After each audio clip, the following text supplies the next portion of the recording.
You know that feeling when someone crosses a line so egregiously that it seems like the universe itself demands retribution? That's exactly what went down in our peaceful suburb of Maple Creek Estate last February. It was Black History Month, a time meant for celebration and reflection, but instead it transformed into a battleground over something as simple as a flag, culminating in the most satisfying reality check I've ever witnessed in my 30 years of community organizing. It all started on an unusually warm Sunday afternoon, the kind where winter teases the arrival of spring and everyone finds an excuse to step outside. I was tending to my rose bushes when I heard a commotion 3 doors down. "This is coming down right now!" The voice was sharp enough to send birds scattering from nearby trees. I peered over my fence and saw Veronica Whitfield, our newly elected HOA president of just 6 months, storming across the pristine lawn of Dr. Esteban Bon and Zora Jefferson, the retired couple who had called this community home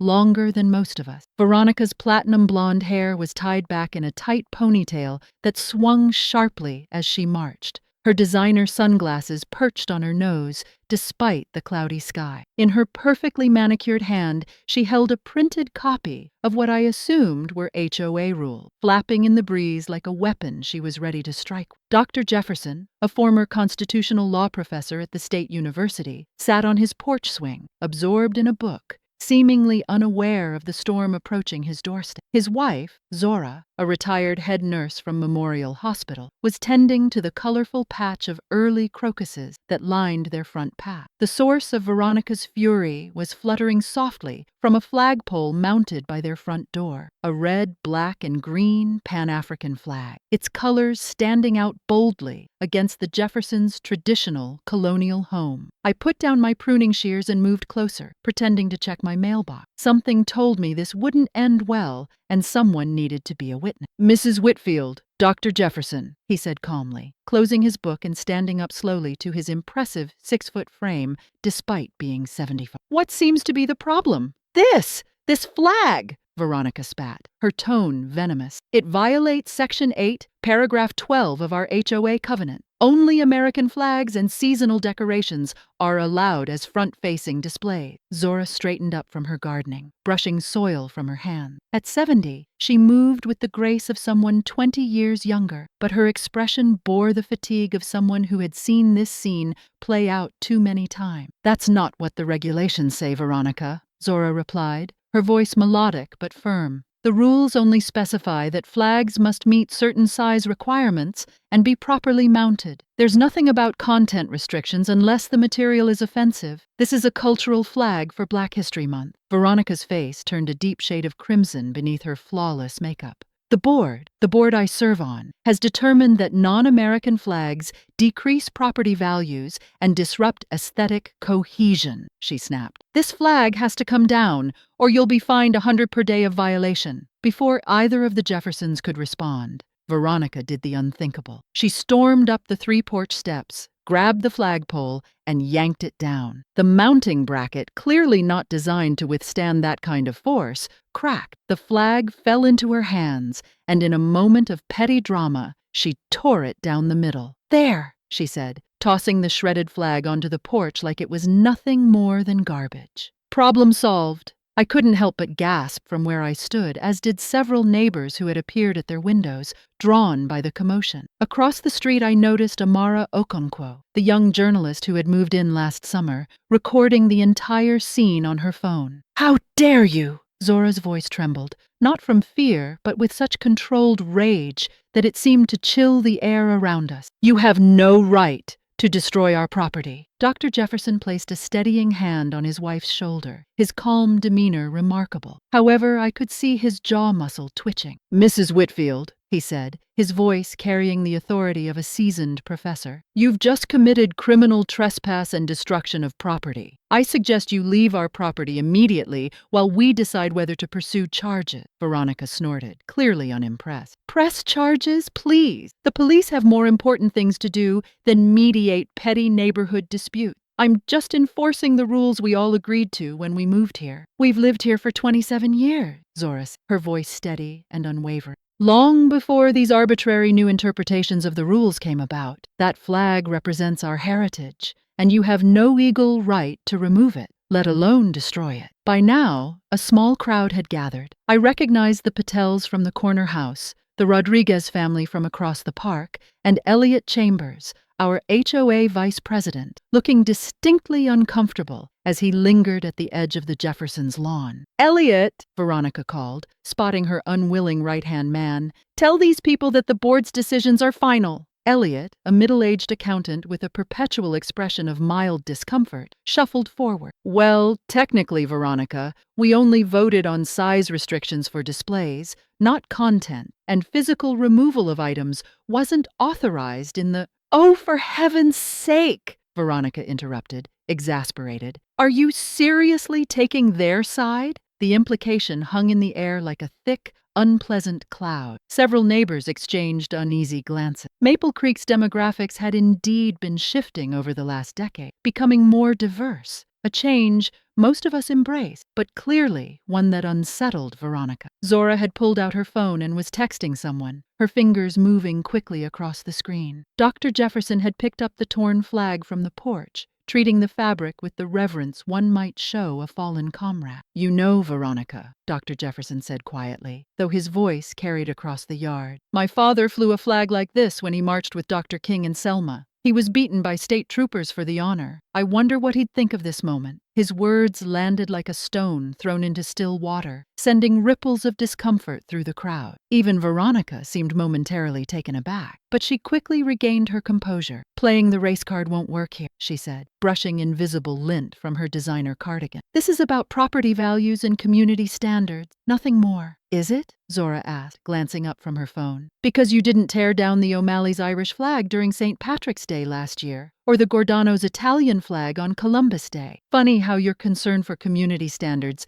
seems so selectively applied." Murmurs rippled through the crowd. I caught Amara's eye across the street. Her phone was still recording, and she gave me a subtle nod. This was going to be documented. "This discussion is over," Veronica declared. "The violation has been addressed. You'll be receiving a formal notice of fine for the initial offense. Have a nice day." She turned to leave, but Zora's next words stopped her in her tracks. "Our son will be here in 20 minutes, Zora said, her tone carrying a hint of satisfaction. "I think you might want to stay and explain your actions to him personally." Something in Zora's voice made Veronica turn back. "Your son? Why would I need to explain myself to your son?" Dr. Jefferson smiled for the first time during the confrontation. It wasn't a warm smile. "Our son takes a keen interest in matters of civil liberties and property rights." Veronica rolled her eyes dramatically. "Well, unless your son is a lawyer, I doubt he'll have much to add to this situation." A ripple of nervous laughter spread through the neighbors who knew the Jefferson family better, causing Veronica's confident expression to falter slightly. "Actually," came a new voice from behind the crowd, "he is." The crowd parted as a tall, imposing figure made his way forward. Solomon Jefferson cut a striking figure in his tailored charcoal suit, his state prosecutor's badge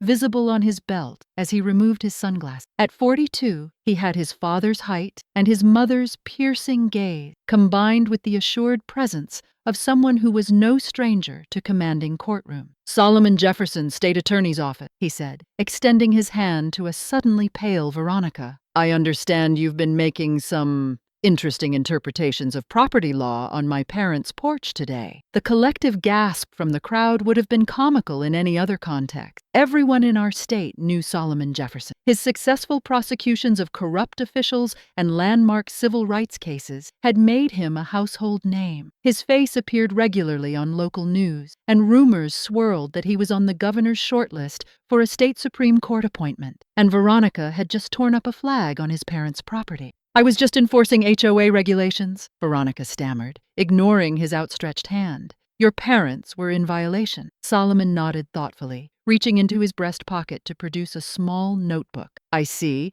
And you personally drafted these regulations, Mrs. Whitfield?" Veronica Whitfield. "And no, they were established long before I became president. So you're familiar with the full text then?" Solomon asked, his tone conversational, but his eyes sharp, including Section 12, Paragraph 4, which states that enforcement actions must be preceded by written notice and conducted by authorized maintenance personnel after a 72-hour grace period. Veronica's mouth opened and closed without sound. Or perhaps, Solomon continued, you're familiar with the state statute that explicitly protects homeowners' rights to display flags representing cultural heritage. It was passed 3 years ago after a similar incident in Westlake County. I should know. I helped draft it. By now, Elliot Chambers had edged away from Veronica as though proximity alone might implicate him. Several neighbors had their phones out, recording the exchange. Amara had moved closer, her journalist's instincts clearly recognizing a story unfolding. There seems to be some confusion, Veronica finally managed.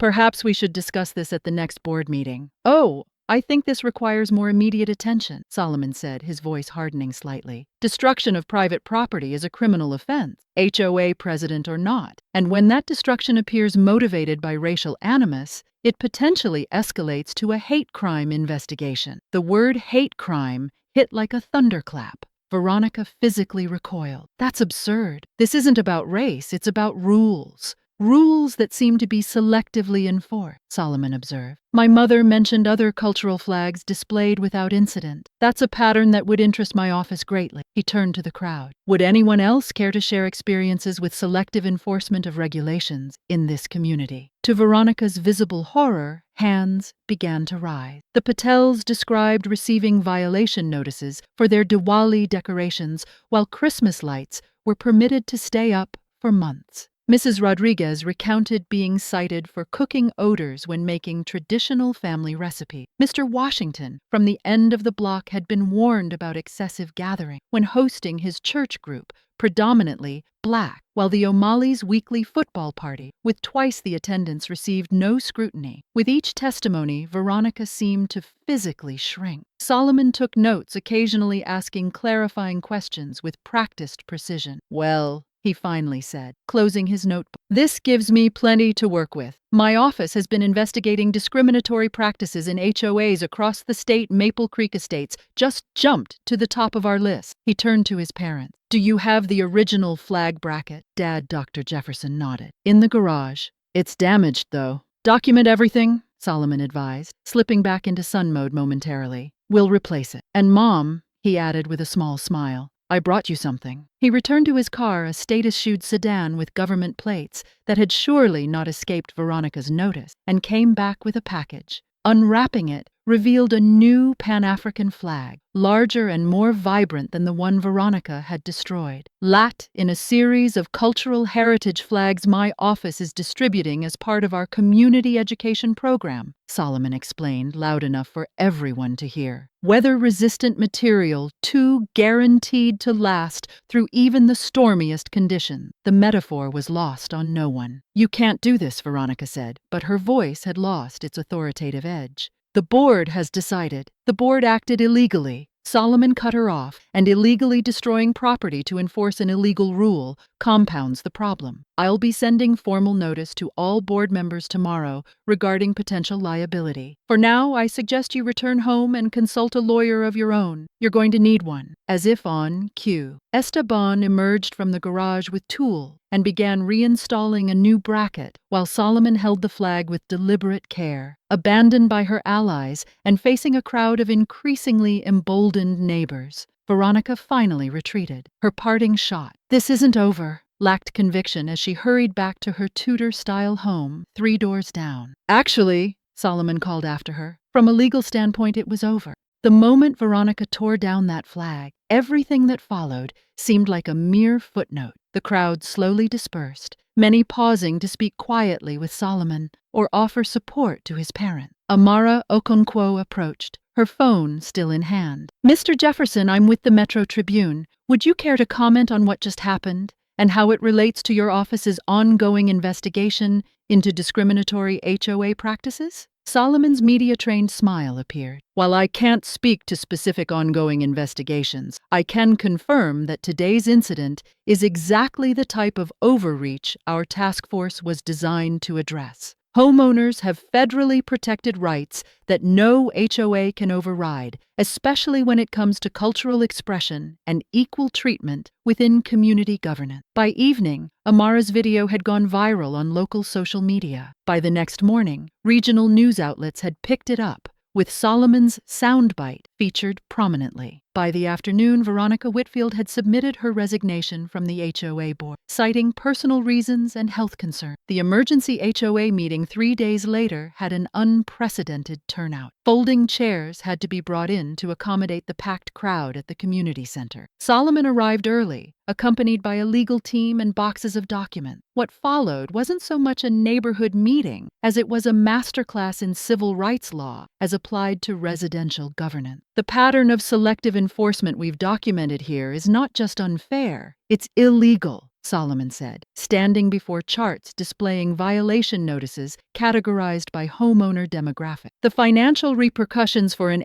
HOA found guilty of discriminatory practices can be devastating. Elliot Chambers, now acting president, looked visibly ill as Solomon outlined the potential penalties and settlements his office had pursued in similar cases. "We're not here to dismantle Maple Creek's HOA," Solomon clarified. "Community governance plays an important role when done correctly. We're here to ensure that it serves all residents equally." The proposed remedies were sweeping: a full review of all HOA regulations by an independent legal team, mandatory diversity training for board members, a new election with oversight to ensure fair representation, and a community reconciliation process to address grievances. Surprisingly, it was Elliot who spoke up first in support. "The board accepts these terms," he said, mopping his brow with a handkerchief, "and we offer our sincere apologies to the Jefferson family and anyone else who has faced unfair treatment. This was never the intention of our governance structure. Intentions and impact often diverge," Dr. Jefferson observed from his seat in the front row. "What matters now is how we move forward together." The rebuilding process wasn't immediate. Trust, once broken, takes time and consistent action to restore. But the transformation of Maple Creek Estates began that night. Within weeks, a more diverse board had been elected, including Amara Okonkwo and Mr. Patel. A community culture committee was formed to celebrate the neighborhood's growing diversity, with Zora Jefferson serving as honorary chairperson. The Pan-African flag flew proudly from the Jefferson's porch through the end of February, joined by others throughout the neighborhood as residents felt empowered to express their cultural identity. When March arrived, the Jeffersons replaced it with a Women's History Month flag, and in June, Pride colors joined the display. As for Veronica Whitfield, she listed her house in April. Rumor had it that Solomon's investigation had uncovered similar issues with HOA practices in her previous neighborhood, establishing a troubling pattern that made her position untenable. She moved out quietly on a rainy Tuesday, avoiding eye contact with neighbors as the moving truck loaded her designer furniture. But the story didn't end with Veronica's departure, or even the reforms at Maple Creek. The ripples from that Sunday afternoon spread far beyond our neighborhood. Solomon's investigation expanded, gathering testimonies from homeowners across the state who had experienced similar discrimination. The patterns were striking: vague rules, selectively enforced, cultural expressions deemed inappropriate, and a clear tendency to target families of color. 3 months after the flag incident, Solomon held a press conference. On the steps of the state courthouse, camera flashes lit up his solemn face as he announced a class action lawsuit against 27 HOAs for discriminatory practices. "What began with a single act of intolerance in one community," he stated, "has uncovered a systemic issue that demands systemic solution. Today, we put exclusionary housing governance on notice. Discrimination disguised as concerns for property values and aesthetics will no longer be tolerated in our state." Behind him stood dozens of homeowners, including his parents, each holding flags and symbols that represented their cultural heritage. The image made front pages across the state and was quickly picked up by national outlets, covering the growing movement for housing justice. The lawsuit became a rallying cry for legislative reform, with Solomon working alongside state representatives to draft the Residential Equity and Cultural Freedom Act. The bill explicitly protected homeowners' rights to cultural expression and mandated transparency and equity reviews for all HOA enforcement action. When hearings began, Zora Jefferson was the first to testify. She spoke not only about the flag incident, but also of the small indignities she and her husband had endured over decades of home ownership. "We stayed silent for too long," she said, her voice steady despite the emotion in her eyes. "We believed that if we were model neighbors, if our lawn was perfect, our house immaculate, our behavior beyond reproach, we would be accepted. But acceptance, conditioned on perfection, isn't acceptance at all. It's tolerance with an expiration date." The legislation passed with bipartisan support, garnering national attention and inspiring similar bills in neighboring states. Housing equity advocates hailed it as a landmark moment in addressing the subtle forms of housing discrimination that had persisted despite fair housing law. And it all started with a torn flag and a mother's text message. 6 months after that pivotal Sunday, the Jeffersons hosted a neighborhood cultural celebration in their backyard. Flags from dozens of nations and heritage groups adorned the fence. Tables overflowed with foods from around the world, and children played together on the lawn where Veronica had once stood, full of self-righteous indignation. I found myself standing next to Dr. Jefferson as the evening wound down, watching Solomon chat with a group of admiring neighbors. The setting sun bathed the gathering in golden light, transforming our otherwise ordinary suburban backyards into something almost magical. "You must be very proud," I remarked, nodding toward his son. "Every day," he replied, though not just for Solomon's professional achievement. He gestured to the diverse crowd around us. "This is what makes me proud." He understood that true justice isn't just about winning cases, it's about healing communities.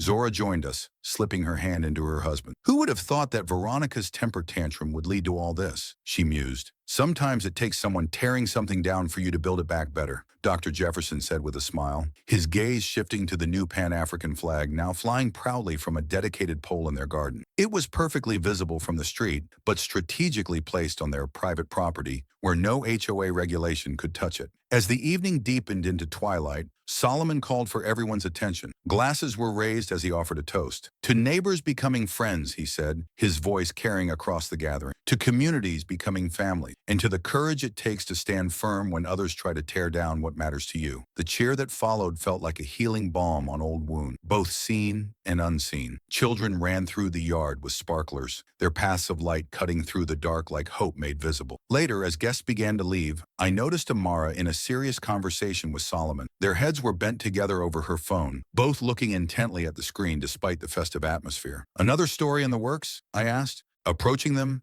Amara gave a slight nod. "We're tracking HOA discrimination cases nationwide now. What happened here was just the beginning, but the iceberg's melting," Solomon added with a knowing look, "especially when enough light shines on them." As I made my way home that evening, I couldn't help but reflect on how a single confrontation had ignited such widespread change. Veronica had sought to remove a symbol of Black pride and heritage from her view, but in doing so, she had unintentionally sparked a movement that made those very symbols more visible and protected than ever before. The new legislation, soon to be known informally as the Jefferson Act, would protect countless families from the humiliation and erasure that the Jeffersons had endured. Neighborhoods across the state would become more visibly diverse and explicitly welcome, all because Veronica Whitfield couldn't tolerate a flag, and the Jeffersons refused to back down. Sometimes, just sometimes, justice shows up exactly when and how it's needed most. The Pan-African flag still flies proudly in the Jeffersons' garden. It's been joined by others throughout the neighborhood, symbols of heritage, pride, and belonging that serve as daily reminders of what we almost lost and what we fought to regain. And whenever new residents move into Maple Creek Estates, they receive a welcome packet that includes a copy of the Residential Equity and Cultural Freedom Act, a brief history of our community's transformation, and a small flag representing their own cultural heritage, a gift from the Community Culture Committee, chaired by Zora Jefferson. It's our way of saying, we see you, we value you, you belong here. And when you think about it, that's all anyone truly wants from the place they call home. If you believe in justice and enjoy seeing HOA Karens get what they deserve, don't forget to like this video and subscribe to our channel, HOA Revenge. We share real-life stories of injustice that turn into movements. Your voice matters. Thanks for watching.